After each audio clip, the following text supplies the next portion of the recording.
Hoje vamos mergulhar em um dos temas mais controversos da religião de todos os tempos. É um livro conhecido como Talmud. As pessoas o chamam de satânico, anticristão.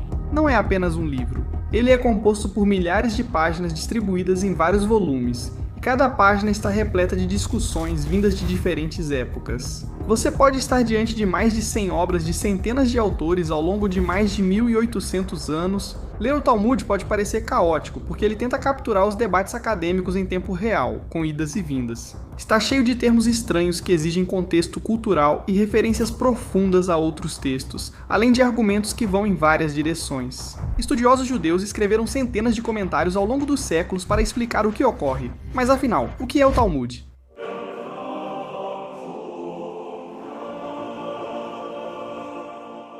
E aí pessoal, bem-vindos de volta ao Religion Camp. Meu nome é Mark Ganon. Obrigado por se juntar à minha tenda, onde todo domingo exploramos histórias interessantes, polêmicas e fascinantes de religiões do mundo e de todas as épocas. Então temos muita coisa para cobrir. Mas como sempre, estou aqui com meu querido amigo Cristos. Como você está, Cristos? Ah, estou muito bem. Certo. Não temos tempo para ficar conversando fiado o dia todo, porque hoje vamos mergulhar em um dos temas mais disputados, mas também mais fascinantes, da religião de todos os tempos. Na minha opinião, é um livro chamado Talmud. Ele já recebeu vários nomes ao longo dos séculos e hoje também no Twitter. As pessoas o chamam de satânico, anticristão, um plano para a dominação mundial. Mas é o seguinte, a maioria das pessoas que faz essas afirmações nunca realmente leu o livro. Elas só repetem coisas que ouviram há séculos. E na verdade você pode rastrear todas essas acusações malucas até um cara, esse sujeito aqui. Na França medieval, ele foi expulso de uma comunidade judaica e decidiu se vingar convencendo os cristãos de que os textos judaicos eram perigosos. E depois o partido nazista conseguiu usar essas mesmas acusações para alimentar sua propaganda. E assim a história continua. Mas para entender de onde vêm essas acusações e por que as pessoas se sentem assim, precisamos primeiro entender o que é o Talmud. Deixe-me dizer, não sou judeu e não fui criado como judeu. Eu não li o Talmud, mas fiz uma boa quantidade de pesquisas e sinto que tenho uma noção geral do que ele é e por que as pessoas o interpretam mal. Então, deixe-me deixar isso claro primeiro para dizer que, se houver algum rabino judeu ou estudioso do Talmud e eu deixar passar algo ou errar em alguma coisa, por favor, sintam-se à vontade para me corrigir nos comentários.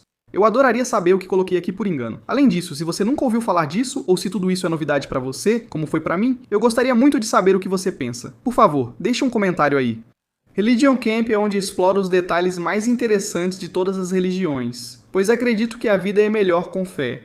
Sabe, eu só tento entender as pessoas, e acho que a melhor maneira de fazer isso é através da cultura delas, da comida, de onde elas vêm e do Deus que elas adoram. E isso não é diferente. Então, eu acho que para entender, sabe, os judeus antigos e muitos judeus religiosos hoje em dia, entender de forma geral o que é o Talmud é algo bem útil de se saber. Então, o Talmud, muitos de nós já ouvimos falar dele. A maioria de nós, quase com certeza, todos nós definitivamente não lemos. E se você leu, quero dizer, parabéns, você faz parte do 0,001% da população que leu tudo. E se você leu, nem sei se leu no idioma original. Sabe o que quero dizer? É originalmente em hebraico e aramaico. E quero dizer, o texto em si parece bem confuso, isso porque ele tem milhares de páginas espalhadas por vários volumes. E cada página está repleta de argumentos de dezenas de estudiosos diferentes, de várias épocas diferentes, nesse debate super denso que remonta, sabe, a até 1800 anos atrás. E esses debates, sabe, abrangem tudo, desde como lavar as mãos corretamente antes de comer, até se você pode ou não rasgar papel higiênico no sábado. Então, o que é o Talmud? Ele é composto por 63 tratados contendo 523 capítulos e aproximadamente 2 milhões de palavras espalhadas por vários volumes. Não é só o tamanho do texto que impressiona, cada página surpreende. Por fora, o Talmud pode parecer só um livro, que você lê do começo ao fim. Mas quando você realmente o abre, cada página é quase como um diagrama complicado, sabe? Mais do que apenas um livro normal. E a discussão principal geralmente fica no centro, cercada por camadas de comentários, referências cruzadas e notas adicionais que foram acrescentadas ao longo de séculos e séculos por diferentes rabinos e estudiosos do Talmud. É basicamente como, e espero que isso não seja blasfêmia, uma versão impressa do Twitter, sabe? Ou do X. É tipo, ok, aqui está a discussão, primeiro de tudo. E aí vem a resposta dessa pessoa, depois a resposta de outra pessoa, depois a resposta de mais alguém àquela resposta. E assim por diante, uma resposta atrás da outra. E eu acho que é isso que muita gente não entende sobre o Talmud, porque elas pegam pequenas frases específicas e dizem: ah, olha isso, os judeus acreditam nisso. E você fica tipo, não, isso é só um experimento mental que um rabino pode ter proposto no ano 500, aí alguém respondeu, depois outro discordou dele e nunca chegaram a uma conclusão. Acho que é uma observação importante. É como um grupo de bate-papo de rabinos ao longo de 1800 anos que estudiosos judeus costumam estudar. E na maioria das vezes, você sabe, a maioria dos judeus geralmente não recebia o Talmud quando tinha 8 anos de idade. Tipo, beleza, leia aí. Isso geralmente era algo preservado nas yeshivas, dentro do contexto do judaísmo. Você já precisava ter um entendimento básico do que é a Torá e do que é a Bíblia hebraica antes mesmo de entrar na Torá ou no Talmud. Geralmente, quem lia e estudava o Talmud dedicava a vida a isso. E eles eram estudiosos do Talmud, que estavam no topo dessas escolas rabínicas e yeshivás, coisas assim. Para entender o Talmud, é preciso saber que ele não é só um livro, mas sim uma espécie de biblioteca composta por vários livros diferentes. Você pode estar vendo mais de 100 obras feitas por centenas de autores ao longo de 1800 anos. Mas tudo isso está de alguma forma entrelaçado, formando o que parece ser um único texto, mas não é. Para entender como isso se formou, é preciso voltar ao início da tradição legal judaica. Quando Moisés recebeu a Torá no Monte Sinai, segundo a crença judaica, ele recebeu duas coisas: a lei escrita que se tornou os 5 livros de Moisés, e uma tradição oral que explicava como aplicar essas leis escritas na vida real. Pense dessa forma. A Torá diz: lembre-se de manter o sábado sagrado, tudo bem. O que isso significa? E sabe, o que conta como trabalho? Tipo, ok, você não pode trabalhar no sábado. É trabalho levar meu filho para o ensaio da banda? Tipo, isso é meio que trabalho. É trabalho, tipo, cuidar do jardim? Isso é considerado trabalhar? E se houver uma emergência? E se eu tiver um emprego e eu for um cirurgião, um neurocirurgião, eu tenho que ir e tenho que fazer isso. O que você faz? Então, essa lei oral era como um manual de instruções para a lei escrita, passada de professor para aluno em uma cadeia ininterrupta que remonta a séculos. Essa tradição oral funcionou bem por um tempo. Sabe, essas comunidades judaicas eram relativamente pequenas e concentradas, e os mestres assumiam alunos que memorizavam não apenas as conclusões, mas também o raciocínio por trás de cada decisão legal sobre como a lei deveria ser cumprida. Novamente, para entender essa lei, você precisa olhar para como os judeus têm feito as coisas por milhares de anos. Até mesmo, sabe, muçulmanos e cristãos até certo ponto. Essas leis antigas, até na Bíblia, tipo, você sacrifica um bode desse jeito, eram extremamente específicas. Se você cresceu como cristão, deve lembrar dos israelitas vagando e tendo que construir a Arca da Aliança, seguindo instruções bem específicas. Se Deus te dá leis, elas são bem específicas. Para cumpri-las, é preciso trabalho filosófico para entender como praticá-las. Então eles passavam isso de geração em geração. E todo o sistema era baseado na memória humana e nos relacionamentos pessoais. Mas no final do segundo século depois de Cristo, o sistema começou a entrar em colapso. A comunidade judaica havia sido dispersa pelo Império Romano após a destruição do templo em 70 d.C. e a fracassada revolta de Bar Kokhba em 135 d.C. Assim, mestres morriam em perseguições e comunidades eram deslocadas, com risco de séculos de tradições legais se perderem. Mas por volta do ano 200 d.C., o Rabino Yehudá, o príncipe, também conhecido como Rabino Yehudá Hanazi, entra em cena. Ele era o chefe do Sinédrio na Palestina e provavelmente o líder judeu mais influente de sua geração. Yehudá entendeu que a lei oral precisava ser registrada, mesmo contrariando séculos de tradição que determinavam sua transmissão apenas oralmente. Então, o que Yehudá criou foi a Mishnah, da palavra hebraica que significa repetir ou estudar. E esse foi o primeiro registro oficialmente transcrito da lei da Torá. Ele pegou séculos de tradições legais orais e as organizou em 6 grandes ordens: leis agrícolas, leis sobre tempos determinados, que são como feriados e sábados. Vocês têm muitos feriados, então é preciso ter uma sessão inteira só para isso. Leis sobre mulheres e relações familiares, leis civis e criminais, leis sobre sacrifícios e o serviço do templo, e depois leis sobre pureza ritual. E dentro de cada ordem, ele criou vários tratados que abordam tópicos específicos, e a Mishnah não era apenas uma coleção de leis. Foi a culminação de tudo o que se podia pensar em relação à lei. Mas aqui está o ponto que a tornou ao mesmo tempo brilhante e problemática. A Mishnah não era apenas uma coleção de leis, era uma obra-prima filosófica jurídica. Não eram explicações legais detalhadas. Eram abreviações jurídicas criadas para ativar a memória dos alunos que ouviram as explicações completas. Yehudá precisou reunir séculos de debates e decisões jurídicas para criar um código legal sistemático que atendesse às comunidades judaicas em todo o mundo. E ele preservou opiniões minoritárias, junto com decisões da maioria, incluiu diferentes escolas de pensamento e criou um texto que era ao mesmo tempo autoritativo e abrangente. Mas uma única linha na Mishnah podia representar horas de discussão e debate que os alunos simplesmente deveriam saber de cor, porque já tinham aprendido isso oralmente. E foi isso que aconteceu em seguida. Após a conclusão da Mishnah, estudiosos judeus em academias pelo mundo iniciaram seu trabalho habitual. Eles discutiram o real significado dos trechos, como aplicar as leis e o que fazer quando duas regras parecem contraditórias. E essas discussões estavam acontecendo simultaneamente nos dois principais centros de estudo judaico.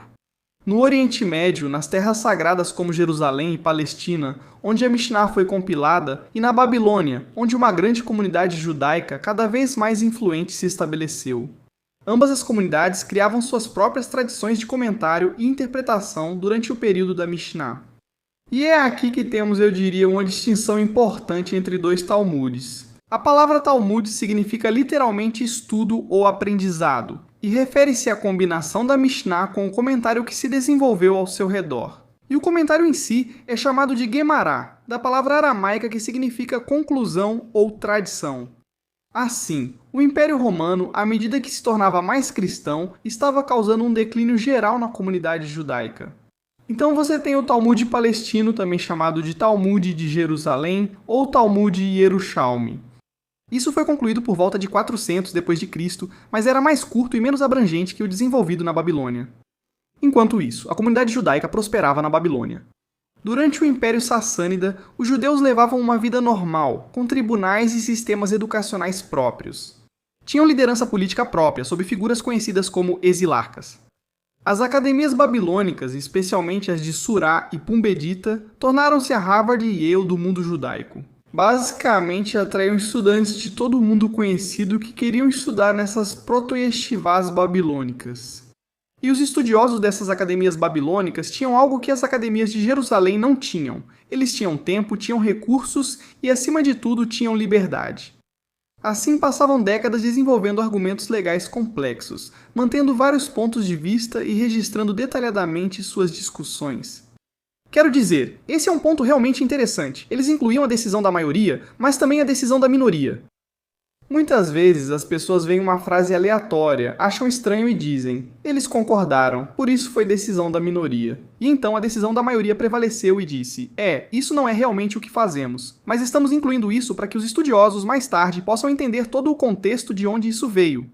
Então, o Talmud babilônico, ou Talmud Bavli, só foi concluído no início do século VI, por volta do ano 500 d.C., mas quando foi finalizado era enorme. Quero dizer, são cerca de 2.700 páginas na edição padrão, quase 4 vezes o tamanho da versão de Jerusalém. Ele também foi muito mais profundo do que a versão de Jerusalém, fazendo com que o Talmud babilônico se tornasse a versão principal para estudo. Em vez de apenas algumas opiniões sobre um assunto, ele trazia longos e detalhados debates com vários rabinos diferentes dando suas opiniões. Eles analisam a questão de todos os ângulos e a detalham profundamente. E esse processo de criação da Gemará foi diferente de tudo o que já havia sido tentado na literatura judaica. Basicamente, um mestre se sentava com um grupo de alunos e começava a discutir uma determinada passagem da Mishnah. Alguém fazia uma pergunta, outro discordava.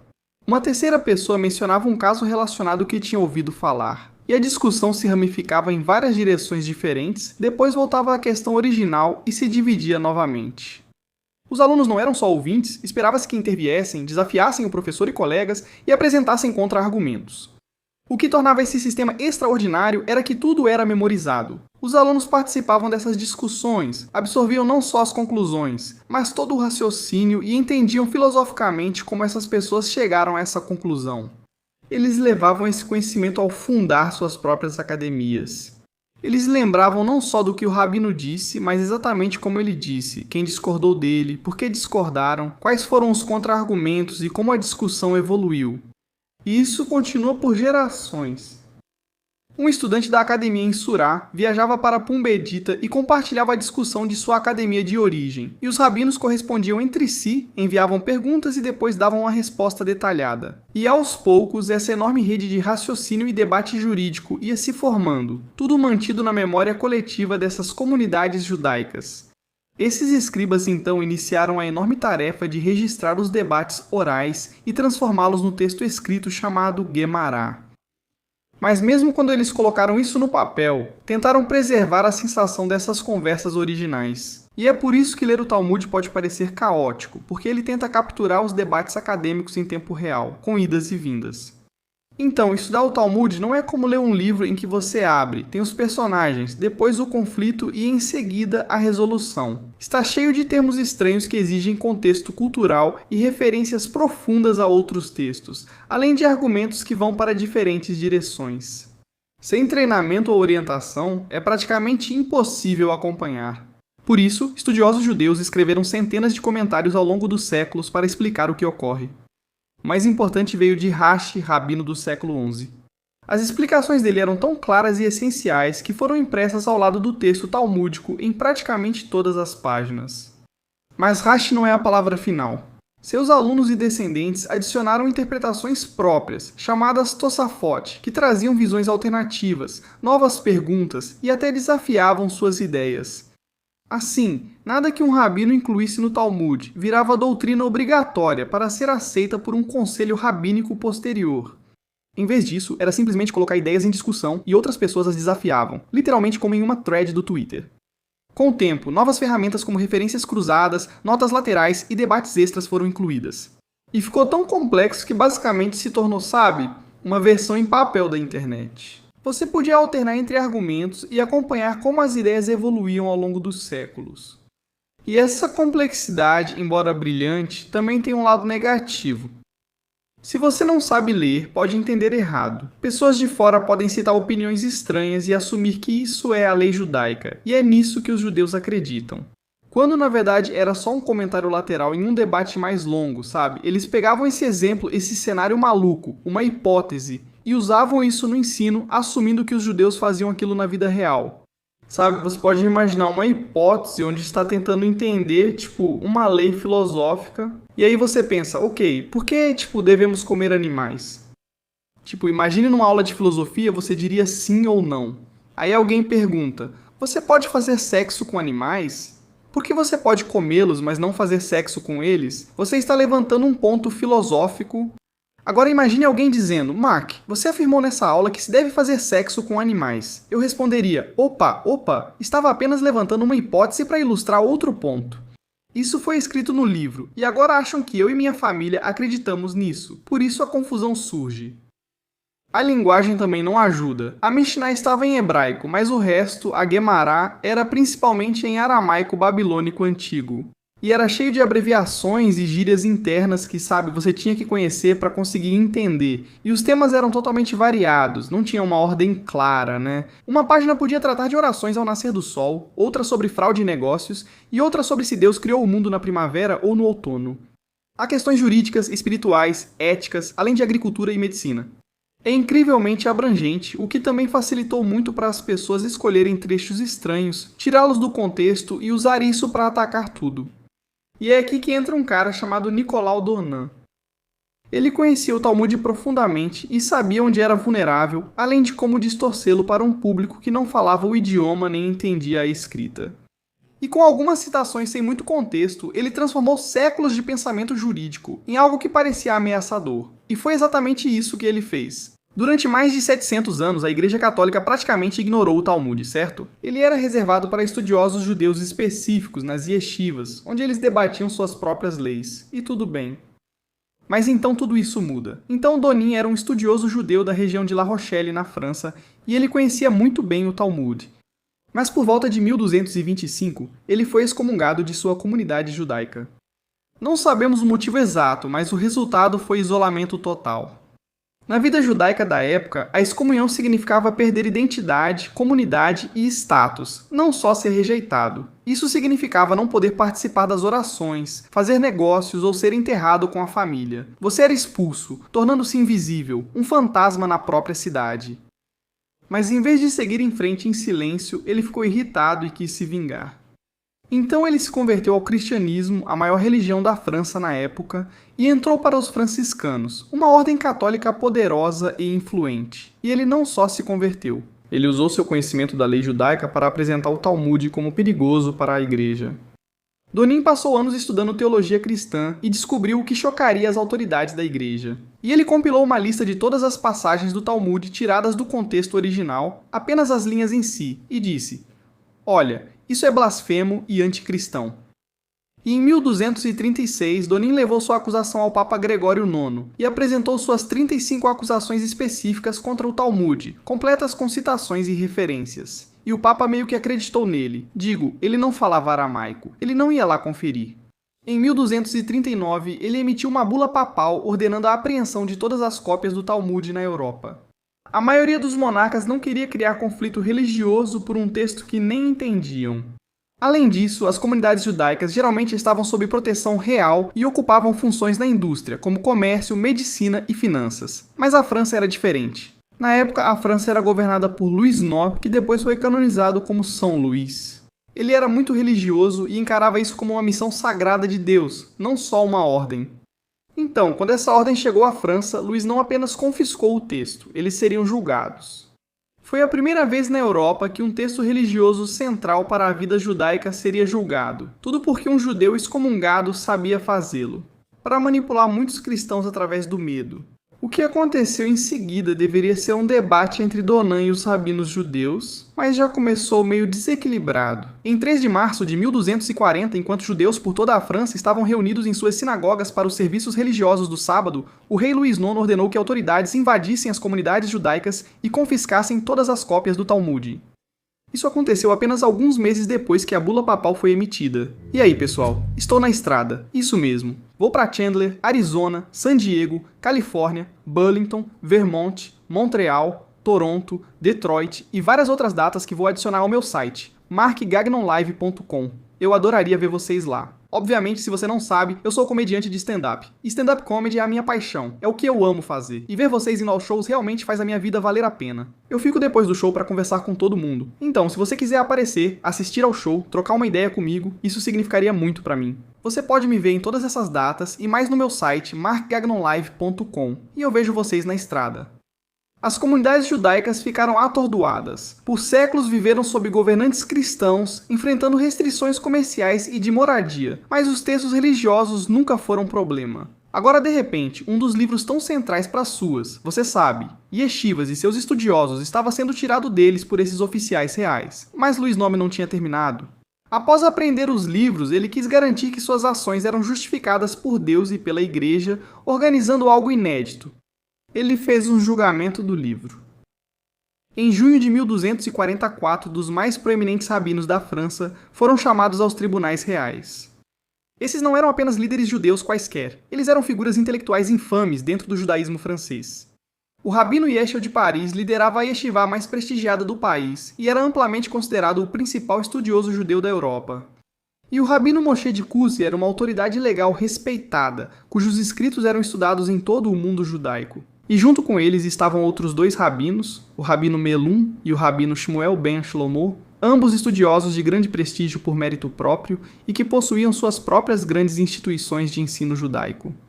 Esses 4 homens receberam uma convocação real e provavelmente pensaram que participariam de um debate teológico, já que debates entre estudiosos judeus e cristãos não eram inéditos. Já tinham ocorrido antes, às vezes em situações amigáveis, onde ambos só queriam entender as posições do outro. Mas quando eles entraram em 25 de junho de 1240, foi muito diferente.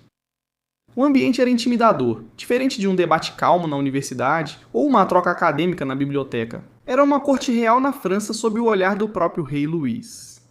Ao lado dele sentava-se sua mãe, a Rainha Branca de Castela, uma das mulheres mais poderosas da Europa. E ao redor deles estavam algumas das figuras cristãs de mais alta posição no país. O arcebispo, os bispos Guillaume d'Avignon de Paris, inquisidores dominicanos e franciscanos e o chanceler da Universidade de Paris. Isso é um espetáculo. Então, do lado cristão, você tem Nicolas Donin agora vestindo o hábito marrom dos frades franciscanos, com suas acusações preparadas e seu conhecimento íntimo de como fazer o texto judaico parecer insano. E então você tem esses 4 rabinos que basicamente acabaram de entrar nessa assembleia, funcionando essencialmente como uma defesa de toda a sua tradição literária. Mas as regras do julgamento tornaram a defesa realmente difícil desde o início. Primeiro, os rabinos estavam proibidos de questionar qualquer doutrina cristã central. Eles não podiam contestar a divindade de Jesus, o nascimento virginal de Maria, nem os pressupostos fundamentais do cristianismo. E isso significava que quando Donin apresentava passagens que ele afirmava insultar Cristo, os rabinos não podiam apontar que essas passagens foram escritas por pessoas que simplesmente não acreditavam que Jesus era divino e, portanto, não estavam blasfemando intencionalmente. Então, quer dizer, você pode imaginar, se você está tendo um debate religioso, sabe? Se uma pessoa simplesmente diz, sim, eu acredito que Jesus é Deus, e a outra diz, eu não acredito. Se você diz que não acredita, é blasfêmia, não parece um debate. Sou católico e cresci assim a vida toda. Eu sou alguém que acredita, sabe, que Jesus é divino, mas sabe, se eu for debater com alguém, eu posso entender por que a pessoa teria uma posição diferente. Sabe, todas as outras religiões do mundo. Eu entendo porque eles diriam, tipo, eu simplesmente não acredito nisso. Segundo, toda a estrutura do julgamento assumia que o Talmud estava em pé de igualdade com as escrituras cristãs, o que é outro grande equívoco. A autoridade cristã tratava as discussões rabínicas como se fossem doutrina oficial judaica equivalente aos evangelhos. Mas, novamente, o Talmud não funciona assim. Os rabinos não podiam explicar que muitas passagens citadas por Donin eram argumentos e perspectivas diferentes, às vezes minoritárias, preservadas por completude acadêmica, não por serem dogmas judaicos predominantes. Por fim, a barreira linguística parecia um pesadelo. O julgamento ocorreu em francês e latim, mas as partes do Talmud analisadas estavam em aramaico, com terminologia jurídica específica. Mesmo quando rabinos explicavam o contexto ou significado original, lidavam com traduções, abreviações e gírias que frequentemente omitiam nuances cruciais. E Donin entrou preparado para tudo isso. Ele passou mais de uma década se preparando para esse momento e apresentou suas 35 acusações com precisão cirúrgica. Mas entre suas armas, nenhuma foi mais devastadora que a acusação sobre Yeshu sendo punido após a morte, especificamente fervendo em excremento quente. Basicamente, ele estava na merda no inferno. E para as autoridades cristãs naquele tribunal, isso parecia uma prova irrefutável de que os judeus estavam zombando de Jesus Cristo. Esse era Yeshua. E eles estavam zombando dele, e vêm zombando dele há séculos. E Donan apresentou essas passagens como blasfêmias deliberadas contra Jesus. E o que tornava essas acusações tão severas era que Donan sabia exatamente o que estava fazendo. Ele entendia que Yeshua era na verdade um nome judeu comum, uma forma abreviada de Yeshua, que é uma variante de Josué, e era um dos nomes mais populares da época. Mas ele sabia que os cristãos não podiam verificar isso, e que citar alguém chamado Yeshu sendo punido seria emocionalmente devastador para eles. Donan astutamente reunia referências de diferentes pessoas chamadas Yeshu, de épocas e contextos variados, para criar essa narrativa. Muitas dessas referências citam pessoas que viveram bem após a suposta morte de Jesus de Nazaré. Algumas surgiam em debates jurídicos, onde rabinos usavam exemplos negativos para ensinar, sem afirmar fatos históricos sobre alguém específico. Então, por exemplo, neste caso você tem um personagem chamado Yeshu, que basicamente está indo contra os anciãos ou os sábios. E eles perguntaram, o que vai acontecer com ele? Responderam, está no inferno. Não dizem que é Jesus. Pode ser Jesus? Se for essa interpretação, sim. Mas o próximo rabino diz, certo então, quem é essa pessoa no contexto dessas pessoas? E há algumas evidências que sugerem que este não é Jesus de Nazaré. Isso ainda é bastante debatido hoje. Não vou tomar partido. Eu entendo que o contexto é difícil, mas os detalhes também não batiam com o que os cristãos sabiam sobre Jesus. Então, as referências a Yeshu no Talmud, você sabe, envolvem pessoas com diferentes números de discípulos, diferentes circunstâncias de morte, diferentes períodos de tempo. Ele apresentou todos como sendo a mesma pessoa, Jesus Cristo. Se representassem a doutrina judaica oficial, e não exemplos legais isolados, referências históricas ou ferramentas didáticas, talvez isso fosse entendido de outra forma. O rabino Yechiel, como principal representante judaico, contestou dentro dos limites do tribunal. E quando Donan citou essas passagens sobre Yeshu, alegando que eram ataques a Jesus, Yechiel apresentou uma refutação, uma das mais memoráveis em debates entre judeus e cristãos. Ele explicou que Yeshu era um nome comum entre os judeus e que o texto em questão não estava necessariamente se referindo a Jesus. Ele disse, nem todo Luís que nasce na França é o rei. Yechiel tentou explicar que, em muitos desses trechos, o que Donin estava citando eram cenários legais hipotéticos ou usados para fins didáticos. opiniões minoritárias preservadas para registro acadêmico completo, ou discussões que haviam sido completamente tiradas de contexto. Ele argumentou que o método talmúdico de manter diferentes pontos de vista, inclusive impopulares, mostra honestidade intelectual e não indica má intenção. Mas os rabinos enfrentavam uma batalha difícil. Esses caras já tinham decidido, a autoridade cristã não queria realmente entender metodologias jurídicas ou técnicas de debate. Eles já estavam convencidos por Donin de que o Talmud era perigoso e estavam procurando confirmação, não uma conversa genuína. Então, a simples existência de uma referência negativa a qualquer pessoa chamada Yeshu já era suficiente para confirmar as suspeitas deles. O julgamento durou 3 dias, com Donan trazendo novas acusações diárias, enquanto os rabinos tentavam respondê-las, apesar das limitações. Mas a cada dia, ficava mais claro que não era um julgamento de verdade. No último dia, autoridades cristãs afirmaram que as acusações de Donan foram comprovadas e o Talmud condenado por conter blasfêmias contra o cristianismo e Jesus Cristo, sendo considerado impróprio que os judeus o possuíssem em um reino cristão. Mesmo após a condenação, a destruição demorou quase 2 anos para ser organizada. A igreja buscava garantir que a destruição tivesse impacto máximo, demonstrando autoridade cristã e servindo de aviso às comunidades judaicas na Europa. Então, em junho de 1242 em Paris, foi aqui que a sentença deveria ser executada. 24 carroças de manuscritos judaicos foram levadas a uma grande fogueira e queimadas diante de multidões.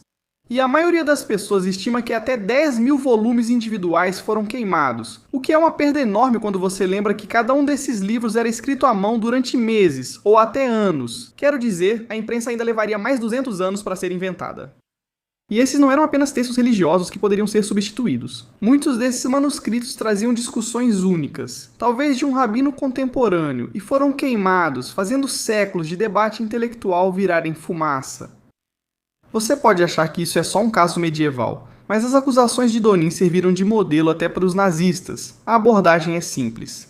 Pegue trechos reais desse livro judaico, distorça um pouco o significado deles e apresente sua versão para pessoas que não conseguiam ler o texto original de qualquer forma. Então, em poucas décadas, você começa a ver a mesma coisa acontecendo por toda a Europa. Em 1263, outro convertido judeu chamado Pablo Cristiani convenceu o rei de Aragão a colocar o Talmud em julgamento em Barcelona, e ele usou quase as mesmas acusações que foram feitas na França. Desta vez, o defensor judeu era o rabino Nahame. Na verdade, defendeu o texto melhor que os rabinos em Paris. O resultado foi o mesmo. Judeus tiveram que retirar de seus livros tudo de que os cristãos desaprovavam ou sofrer as consequências. Em 1553, a Inquisição ordenou a destruição de livros judaicos nos estados papais, resultando na queima de milhares de volumes em Roma, Veneza e outras cidades italianas. E toda vez eles usavam as mesmas acusações básicas que Donin havia inventado 300 anos antes. E isso continuou acontecendo porque Donin tinha descoberto algo que tornava atacar os judeus muito mais fácil. Antes dele, se as autoridades da igreja quisessem atacar o judaísmo, elas tinham que argumentar sobre teologia, quem estava certo sobre Deus, o que a Bíblia realmente significa, esse tipo de coisa, certo? E os judeus basicamente podiam apresentar sua própria tradição teológica e simplesmente expor no que acreditavam durante os debates. Mas Donin lhes deu algo mais simples, fez parecer que judeus atacavam secretamente o cristianismo em seus livros. Isso mudou tudo. Em vez de acharmos que a religião deles estava errada, passou a ser. Vejam o que dizem sobre nossa religião em seus textos secretos. Era difícil para os judeus se defenderem, já que poucos cristãos liam hebraico ou aramaico e confiavam apenas em Donin. O impressionante é como as acusações mudaram pouco com o tempo. Então, um panfleto de 1500 citava as mesmas passagens do Talmud que Donin havia usado em 1236 com a mesma interpretação. Parecia que as mentiras ficavam congeladas no tempo, sendo transmitidas de geração em geração. Com a reforma protestante, a situação piorou. Martinho Lutero tentou converter os judeus à sua versão do cristianismo e, sem sucesso, ficou irritado. Seus escritos posteriores sobre os judeus apoiaram-se nessas antigas acusações anti-Talmud. Como Lutero era influente, países protestantes e católicos tinham a mesma propensão a acreditar nessas ideias. Nos anos 1700 e 1800, essas afirmações ficaram tão comuns que as pessoas nem lembravam sua origem. Eram apenas fatos conhecidos sobre esse texto judaico místico. No século XX, os nazistas retomaram ações da igreja medieval. As queimas de livros na Alemanha em 1933 não miravam só escritores judeus modernos. Eles buscavam os textos queimados em Paris e na Espanha.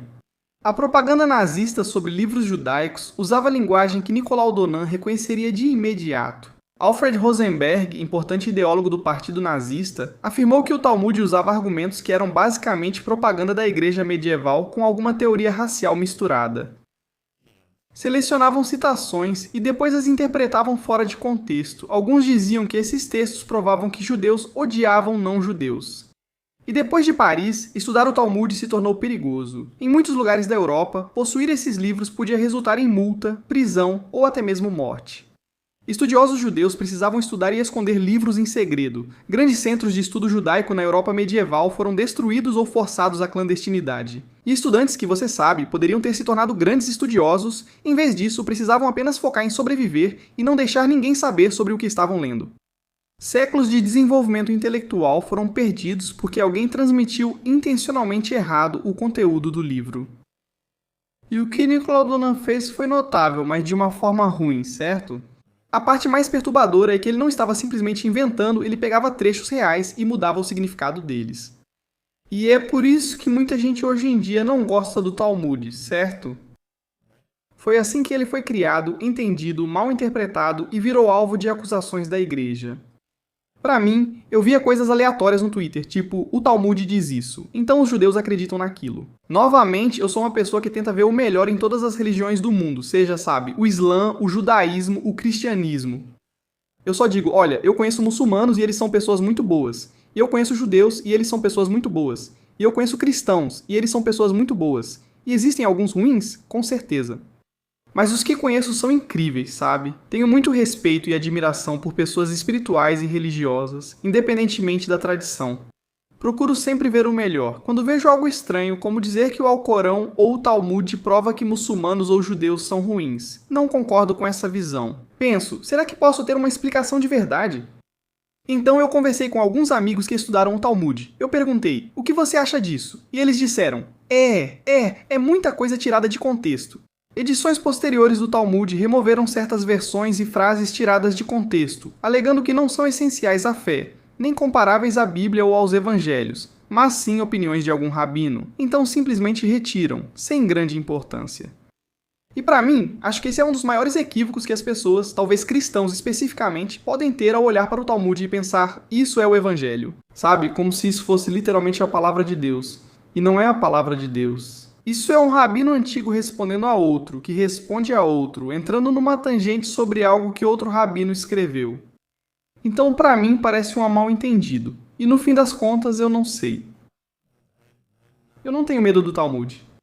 Talvez eu seja ingênuo, mas eu vejo essas coisas no Twitter. Eu penso, parece só judeus antigos falando sobre coisas de judeus antigos. De novo, eu só tento ver o melhor nas religiões e nas crenças das pessoas, e eu sei que tem muita gente que fala, não, mas isso é ruim. Eu fico tipo, cara, eu não sou o cara que vai ficar aqui tentando dividir as pessoas. Quero unir as pessoas independentemente do que acreditam, pois todos somos seres humanos. E eu acho que, sabe, como eu disse antes, a vida é melhor com fé. Então, tudo isso para dizer que eu não sei o que vocês acham. Se você é um estudioso do Talmud, tem algo que eu deixei passar, algum detalhe aqui que eu deixei de fora? Se você nunca ouviu falar do Talmud, talvez já tenha visto comentários de quem teme o Talmud no Twitter. O que achou? Ficou mais claro? Isso ajudou a contextualizar para que ele realmente serve e como é usado, eu adoraria saber o que você pensa. E se eu deixei passar alguma coisa, me avise. Vou gravar um vídeo atualizado e corrigir ou complementar a conversa. De qualquer forma, este foi mais um episódio do Religion Camp. Obrigado por assistirem. Fazemos isso todo domingo, abrangendo todas as religiões do mundo e épocas. Vejo vocês na tenda. Obrigado e que a paz esteja com vocês. Pessoal, aviso rápido. Se você gosta do acampamento Gagnon ou do Religion Camp, vai gostar do novo acampamento de história que vamos lançar. Este é o canal onde vamos explorar os temas mais interessantes, fascinantes e polêmicos de todos os tempos ao longo de toda a história, certo? Você deve conhecer Benjamin Franklin, Thomas Jefferson e Nikola Tesla, figuras históricas interessantes. Talvez tenha aprendido sobre eles na escola de forma chata, mas aqui será diferente. Como você sabe, fui criado por um teórico da conspiração, então vou mergulhar fundo em todas as relações sociais interessantes, estranhas, ocultas e secretas que todos esses homens famosos e influentes do nosso passado compartilhado têm. Se tiver interesse, inscreva-se no canal do YouTube, o link estará na descrição e nos comentários. No Spotify isso não se aplica, mas os episódios também serão lançados lá. Vá lá e nos dê uma avaliação alta, isso ajuda muito o programa.